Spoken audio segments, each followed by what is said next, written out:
I'd like to invite Leanne Holt. Leanne is also the DVC Indigenous at UNSW.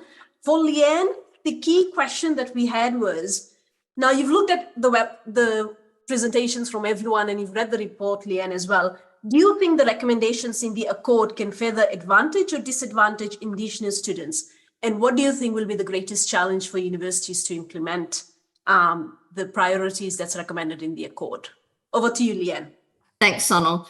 I believe the recommendations can only advantage our Indigenous students if they are implemented effectively. I mean, I've heard quite a few comments in the last couple of weeks that there is nothing outstanding or unexpected in the Accord report, which initially I may even thought in my first read. However, as I read through the full report, it's illuminated many opportunities and possibilities which have the ability to transform how we see and feel higher education.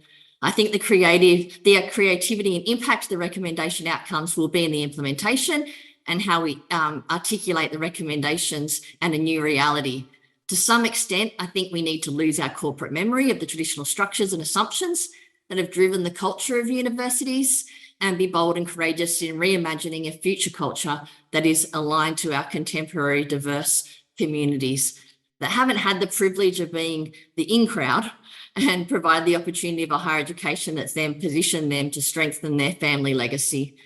I think we come from a country that has the oldest living culture in the world, yet experienced the worst health, economic and social outcomes of any population in the country. Investing in the people that have sustained the environments of this country for thousands of years is a sound investment.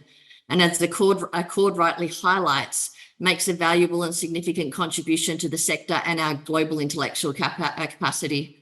I think the Accord reinforced that universities need to provide safe and empowering environments that are conducive to the success of First Nations students, that First Nations Australians should be at the heart of the higher education system. And in the full report, First Nations is mentioned 291 times in the 358. People are saying 408, I've lost 10 pages, highlighting possibilities and opportunities that create positive futures for First Nations people and therefore the impact we make to the skills, attitudes and values of our broader societies. And it proposes this is achieved through First Nations student participation and success, leadership, representation and self-determination. And a couple of people have talked about ATEC already. And I think ATEC could provide a wonderful opportunity to bring important stakeholders together. And I think it actually responds to quite a few of the Q&As that people have put in today. And the question that they've asked, how will we do this, or how will this be achieved? And I think ATEC will answer a lot of those questions. Should it be implemented appropriately? I think it can be innovative and assist with much needed cultural change of universities particularly towards self-determination of First Nations people through education and research.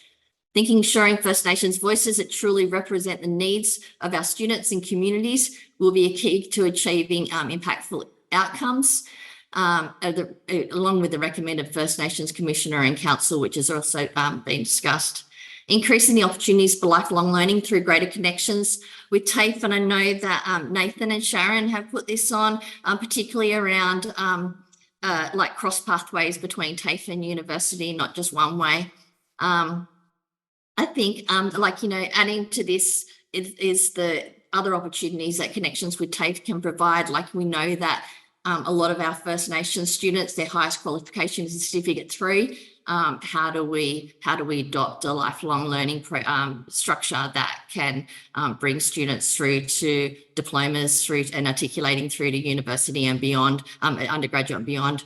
Adding to this possibility is the connection to universities with industry, and which can result in real opportunities for our students that decrease their financial burdens through paid internships and create professional networks and experiences is priceless.